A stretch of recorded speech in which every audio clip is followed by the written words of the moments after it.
జమ్మూ కాశ్మీర్కి సంబంధించి అధికరణ 370 అంటే అధికరణ 370 మాధ్యమంగా బహుశా జమ్మూ కాశ్మీర్ అసలు మన భారతదేశంలో అంతర్భాగం కాదేమో అనేటువంటి ఒక ఆందోళన కలుగుతుంది.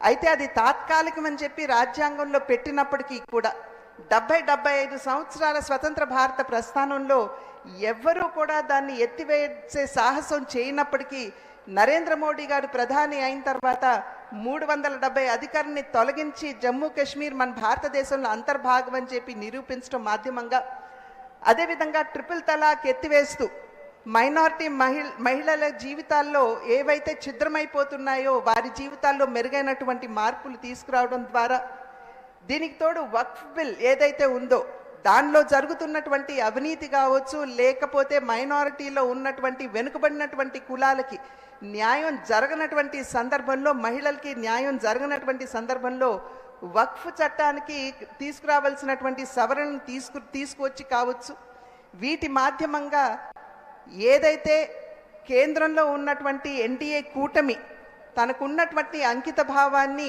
తెలియపరుచుకున్నదని చెప్పి మనం ఇక్కడ గమనించాలి. 2014వ సంవత్సరానికి ముందు మన దేశంలోకి పొరుగు దేశమైనటువంటి పాకిస్తాన్ ఏదైతే ఉగ్రవాదాన్ని పెంచి పోషిస్తుందో అక్కడి నుండి ఉగ్రవాదులు మన దేశంలోకి చొచ్చుకుని వచ్చి మన సైనికుల్ని హతమార్చి వారి తలల్ని మొండం నుండి వేరు చేసి జ్ఞాపికలుగా వారి దేశానికి తీసుకుని వెళ్ళిపోతుంటే ఏమి చేయలేనటువంటి పరిస్థితి అప్పట్లో ఉన్నా, ఆ తరువాత పఠాన్కోట్ అదేవిధంగా ఉరి ఈ సంఘటనలో మన సైనికుల్ని హతమార్చినప్పుడు ముష్కరులు వెంటనే వారి భూభాగంలోకి వెళ్ళి అక్కడ ఉన్నటువంటి ఉగ్రవాద స్థావరాన్ని ధ్వంసం చేయడం మాధ్యమంగా, మరి మొన్న జరిగినటువంటి ఏప్రిల్ 22వ తారీఖున పాకిస్తాన్ నుండి ముష్కరులు మన దేశంలోకి చొచ్చుకుని వచ్చి అమాయకులైనటువంటి మన భారత పౌరుల్ని చంపినటువంటి సందర్భంలో ఒక్కసారి మనం అందరం కూడా ఇక్కడ ఆలోచించాలి. 10 రోజుల ముందు పెళ్ళైనటువంటి ఒక నవ వధువు తన కళ్ళ ముందు తన భర్తని అత్యంత క్రూరంగా ముష్కర్లు హత్య చేసినటువంటి నేపథ్యంలో ఆపరేషన్ సింధూర్ అని చెప్పి ప్రతిష్టాత్మకంగా నరేంద్ర మోడీ గారు దీన్ని చేపట్టడం జరిగింది. అంటే మన భారత నారీమణుల యొక్క నుదుటి మీద దిద్దుకునేటువంటి తిలకం యొక్క రంగు ఏదైతే ఉందో, సింధూరం రంగు ఏదైతే ఉందో అది ముష్కరుల యొక్క రక్తం కంటే కూడా గాఢమైన రంగు అని చెప్పి నిరూపిస్తూ ఆపరేషన్ సింధూర్ని చేపట్టడం జరిగింది. ఇవన్నీ ఒక్కసారి మనం తిలకించినట్లయితే కేంద్ర ప్రభుత్వానికి ఉన్నటువంటి అకుంఠిత దీక్ష మరియు సడలని దృఢమైన సంకల్పానికి నిదర్శనంగా మనం భావించాలి.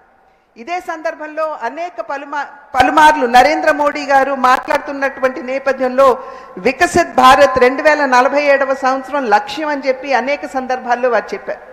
ఇక్కడ మనం వికసిత్ భారత్ అంటే అర్థం మనం ఒక్కసారి ఇక్కడ గమనించాలి. వికసిత్ భారత్ అంటే కేవలం ఆర్థిక పరంగా దూసుకుపోతున్నటువంటి భారతదేశం కాదు. వికసిత్ భారత్ అంటే పెరిగిపోయినటువంటి జాతీయ స్థూలోత్పత్తి కలిగినటువంటి భారతదేశం మాత్రమే కాదు.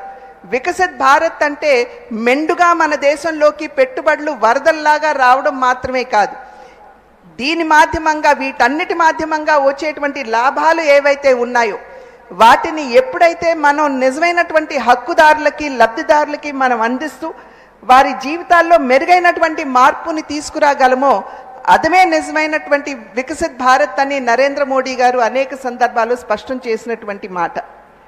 అయితే వికసిత్ భారత్ని సాధించాలి అని అంటే వికసిత్ రాష్ట్రాలు చాలా అవసరం. అంటే వికసిత్ ఆంధ్ర రాష్ట్రం కూడా మనకి చాలా అవసరం అనేటువంటి విషయం మనం ఇక్కడ అర్థం చేసుకోవాల్సినటువంటి అంశం. గత సంవత్సర కాలంగా మనం చూస్తున్నాం, అంతకుముందు ఆంధ్ర రాష్ట్రంలో అభివృద్ధి అన్న పదానికి తావు లేకుండా అప్పుల ఊబిలోకి నెట్టివేయబడినటువంటి ఆంధ్ర రాష్ట్రాన్ని ఇవాళ రథసారథుల్లాగా ముఖ్యమంత్రి వర్యులు చంద్రబాబు నాయుడు గారు, అదేవిధంగా ఉప ముఖ్యమంత్రి వర్యులు పవన్ కళ్యాణ్ గారు వారు రాష్ట్రాన్ని అభివృద్ధి పదంలో నడిపించడానికి వారు చేస్తున్నటువంటి కృషి మనందరికీ తెలియనటువంటి విషయం కాదు. మన టేబుల్ మీద పుస్తకాలు పెట్టారు. ఈ సంవత్సర కాలంలో ఏమేమి చేశామో వారు అన్ని వివరాలు కూడా మనకి తెలియజేయటం జరిగింది. కనుక ఖచ్చితంగా నరేంద్ర మోడీ గారి సహకారంతో రథసారథులుగా ఉన్నటువంటి చంద్రబాబు నాయుడు గారు, పవన్ కళ్యాణ్ గారి నాయకత్వంలో ఆంధ్ర రాష్ట్రం ఖచ్చితంగా ముందుకు దూసుకువెళ్ళేటువంటి అవకాశం ఉన్నది. ఈ సమయంలో నేను ఇందాక చెప్పినట్లుగా ఏదైతే ప్రజలు విశ్వాసంతో నమ్మకంతో మనని ఎన్నుకున్నారో వారికి న్యాయం చేయవలసినటువంటి బాధ్యత ప్రజాప్రతినిధులంగా మనందరి మీద ఉన్నది అని చెప్పి మీకు తెలియజేస్తున్నాను. ప్రజాహితే హితం రాజ్ఞః ప్రజానాం తు హితే సుఖం నాత్మ ప్రియం హితం రాజ్ఞః ప్రజానాం తు హితే సుఖం అని చెప్పి మన పెద్దలు చెప్పారు.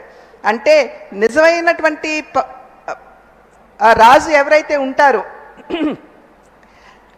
వారు తనకి కావాల్సింది తనకి సంతృప్తి ఇచ్చేటువంటి విషయం మాత్రమే వారు చేయరు. నిజంగా ప్రజలు ఏదైతే ఆకాంక్షిస్తారో, ప్రజల మనసుల్లో ఏవైతే భావాలు ఉంటాయో వాటిని కనుగొంటూ వాటిని ఆచరణలో పెట్టేటువంటి వారే నిజమైనటువంటి పాలకుడు అని చెప్పి పెద్దలు చెప్పినటువంటి మాట. అటువంటి పరిపాలన దక్షత కలిగినటువంటి వారు చంద్రబాబు నాయుడు గారు. ఖచ్చితంగా ప్రజలు అదేవిధంగా ఆంధ్ర రాష్ట్రం ఏదైతే కావాలి అని చెప్పి ఆకాంక్షిస్తుందో వాటిని అర్థం చేసుకుంటూ ఆంధ్ర రాష్ట్రాన్ని గాడిలో పెడుతూ అక్షర క్రమంలో మాత్రమే కాకుండా అభివృద్ధిలో కూడా అగ్రగామిగా నిలపగలిగేటువంటి దక్షత వారికి ఉన్నటువంటి సందర్భంలో పవన్ కళ్యాణ్ గారు కూడా వారి యొక్క సహకారాన్ని వారికి అందిస్తున్నటువంటి నేపథ్యంలో ఖచ్చితంగా వికసిత్ ఆంధ్ర రాష్ట్రాన్ని మనమందరం ఈ 3 సంవత్సరాల కాలంలో సాధించుకునే దిశగా అడుగులు వేద్దామని చెప్పి తెలియజేసుకుంటూ నాకు ఈ అవకాశాన్ని ఇచ్చిన పెద్దలందరికీ కూడా పేరు పేరున నా ధన్యవాదాలు తెలియజేసుకుంటూ సెలవు తీసుకున్నాను. జై హింద్. ధన్యవాదాలు. ప్రియతమ యువ నాయకులు గౌరవనీయ ఐటీ శాఖ మంత్రులు, ఎలక్ట్రానిక్స్ అండ్ కమ్యూనికేషన్ శాఖ మంత్రులు శ్రీ నారా లోకేష్ బాబు గారిని మాట్లాడవలసిందిగా మనవి.